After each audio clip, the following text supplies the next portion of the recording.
Look, I understand how my review of the Thor trailer might have came off to people. So I just want to clarify. I don't think the movie, at least what the trailer is showing us, fits in the trilogy.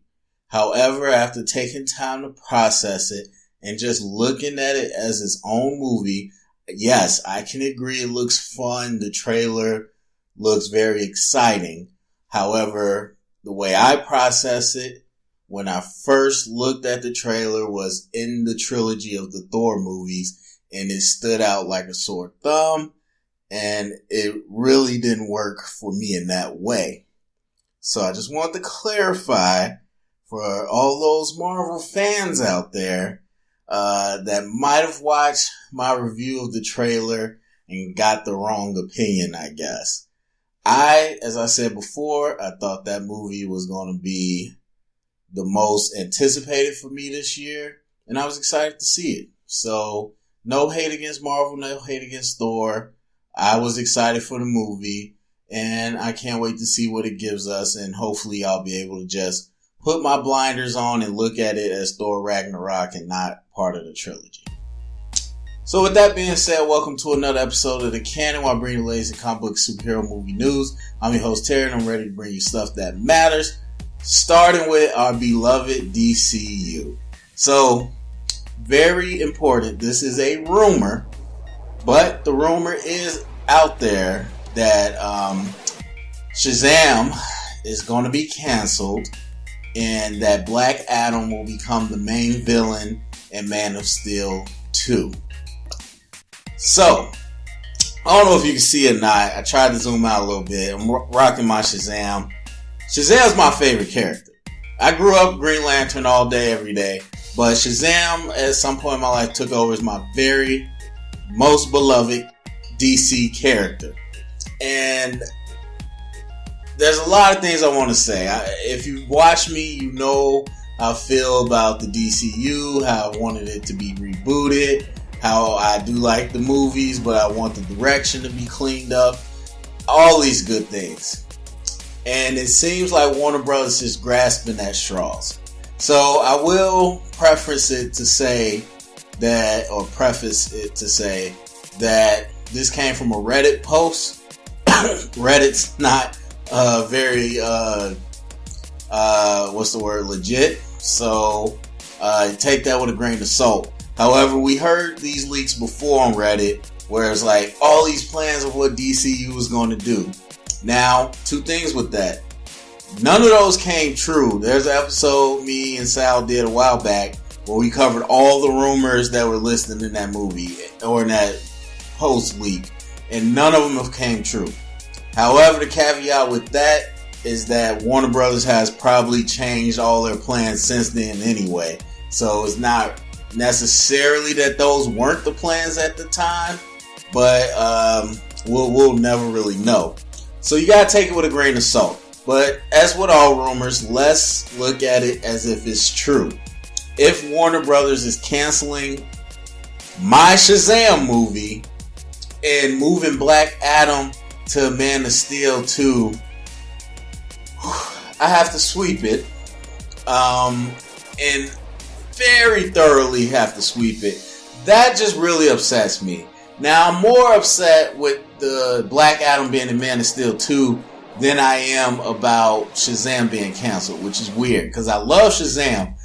But I do think that it would be really, really hard to find and cast a Shazam. At least to my limited knowledge. I don't know a lot of people. But to me, it would be hard to cast a Shazam, especially one that can go up against The Rock. And I kind of been talking about this for a while. The one guy I wanted to play Colossus in the X-Men movies, but by this time he's probably 2-3 years older than when I originally thought he could be the person. So he's getting older. Outside of that, I don't know. I don't think Joe Manganiello ever fit. I don't think John Cena fits. I like kind of the idea of The Rock playing both, but he's not that type of actor, I don't think. So it's hard to cast Shazam, so I can understand that. The report is they don't like the scripts, and that, whatever. But I think casting Shazam would be harder than fixing the script, so I can understand that. But the fact that they forcing The Rock into Man of Steel 2 says a few things. You gotta look at it as a studio saying, we got a superstar, we don't want him to go, let's force him into something. And on one hand, I get you don't want to let a star go, but change the character. Like, he could easily play Lobo. You could make Rock Lobo all day, every day. Or try to make a standalone Black Adam movie and then buy yourself some time to spin that off into Shazam, because Black Adam is a prequel to Shazam pretty much. He has the same powers and he lived a long time ago. So you could do that. It would remind you of Scorpion King, but whatever. You could do it. Something. To take a 1000% Shazam villain, no getting away around it, Shazam villain, and forcing him in a Superman movie where Brainiac was going to be the villain. I don't care what the leaks or the rumors say. They released a whole website before BVS came out about LexCorp and Lex OS, where he created an operating system. And it was all a big setup to eventually saying that the operating system merged with some alien technology and Brainiac was created. So I don't want to hear, oh, that wasn't true. They were setting up Brainiac for Man of Steel 2. So everybody wants Brainiac. That setup is already there. Do that. Do that Man of Steel 2 with Brainiac. Like, that would be so good. One thing that people can't deny, hopefully, about Man of Steel is we got so much Kryptonian world building. And we really understand what this Krypton was in this world. So having a Brainiac on aboard a scout ship or these ships that they use to conquer different Earths or different planets, it all makes sense. It's all there. So go with that. You're forcing Black Adam in, not because you think it's a good storyline, but because you want The Rock in a movie and you don't want to lose The Rock. And so some people say it's a phase 2, it's a plan B for DC and Warner Brothers. No, it's not.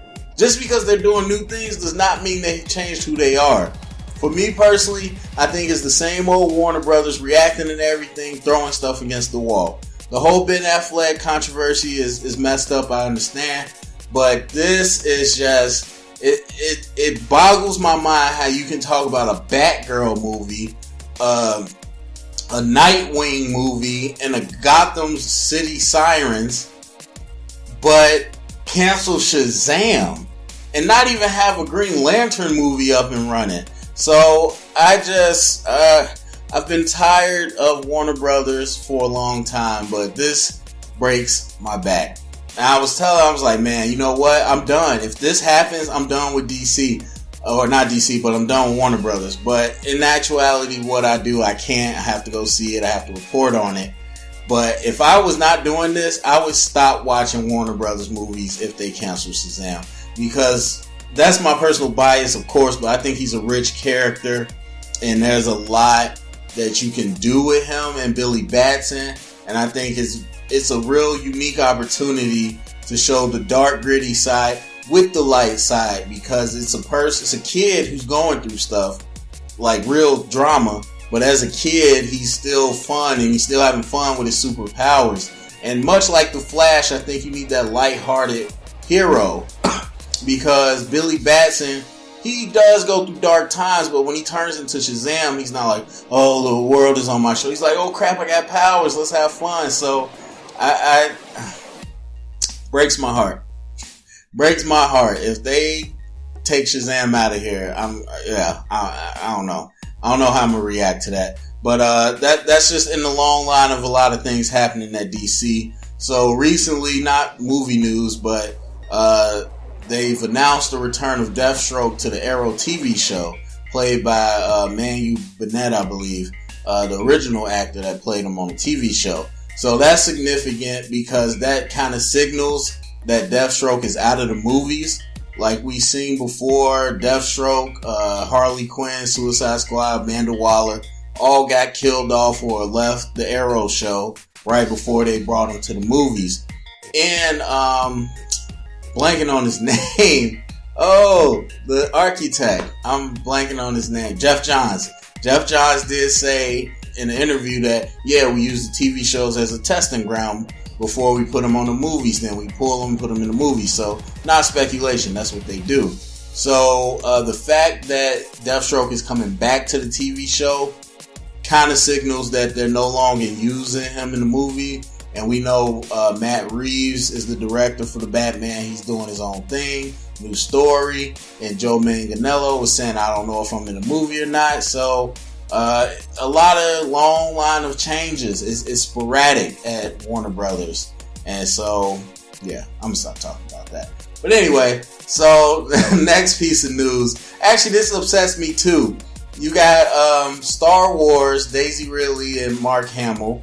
They were on Good Morning America and they teased this big announcement. Huge Star Wars announcement. Womp, womp, womp. Force for Change charity event type deal again where they're giving away 3 big, huge Star Wars experience prizes, including being in the Han Solo movie. So those are huge, yeah, but that's not what people were looking for, especially the week of Star Wars Celebration. We were thinking we might get a teaser to the trailer. We might get the actual trailer early. We might find out something about something. No, we didn't get anything but an announcement about a Force for Change. And I'm not poo-pooing that. I'm just saying they trolled the crap out of us. They knew exactly what we were looking for, and that was not it. So that was upsetting. However, we did find out that the Last Jedi trailer will be coming out this week, most likely at Star Wars Celebration on Friday. It wasn't confirmed, but it makes sense. The Star Wars Celebration is this week, trailer coming out this week. There you go. I highly doubt they will release it early, but you never know. So at least we know it's coming. So everybody, mark your calendars for this week. Leave some, you know what, just don't go to work. Don't do anything. Just leave all that space open for when that trailer drops so you can watch it 2 million times. But, so that will be coming out at some point. This also comes after the news that, Princess Leia will be in episode 9, according to, Carrie Fisher's brother. Disney pretty much had to get the rights from the family to use her likeness in the next movie. Basically, they're using unused footage from episode 7 and episode 8, and they're not doing any CGI. So we heard Disney say before, it's kind of been confirmed, they're not using CGI, none of that digital stuff. They're going to use unused footage. So that's interesting to me. I don't know as much about movie magic as all these other people, so I can't speculate. I would assume this has been done many times before, so I would not be shocked to say that, wow, that actually worked out pretty well, or that I couldn't even tell which part was unused. So should be interesting to see what they kind of do with her in episode 9, but it's nice that they're sticking to their guns and not using CGI. Also, we know she won't die in episode 8 now, so spoiler, but yeah.